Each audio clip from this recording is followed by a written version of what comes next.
as coronavirus case numbers surge in almost every state. The White House Coronavirus Task Force briefed reporters for the first time in months. We have every confidence that in a short period of time, we could have one or more safe and effective vaccines for the American people. And as each of us does our part in partnership with state and local officials, each of us does our part to look after our own families and our own communities. I believe the day is coming soon when we will put this coronavirus in the past. No sign of the US president himself, though, who's still refusing to accept the results of this month's presidential election. With the US recording more than 150,000 coronavirus cases almost every day now, the economic data is looking grim too. Almost 743,000 people filed for unemployment last week, pushing US markets into the red on Thursday morning. The worsening outlook also means some local officials are bringing back COVID-19 restrictions, leading to a patchwork of different approaches.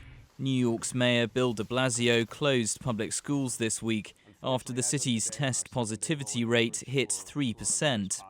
In Midwestern states like Illinois, cars are lined up in parking lots as people try to get tested for the virus. And in Wilmington, Delaware, the projected winner of the US presidential election, Joe Biden, held a virtual meeting with both Democratic and Republican governors. What this meeting, along with others we've had, reinforces, in my view, is the unity the country is looking for. They're looking for us to come together and deal with problems, most of which have no ideological basis for disagreement. That's what we have to do. That's what the governors talked about.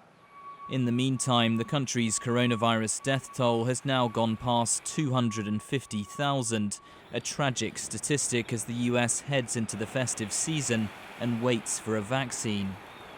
Millions of Americans would usually travel across the country next week to celebrate the Thanksgiving holiday with their families.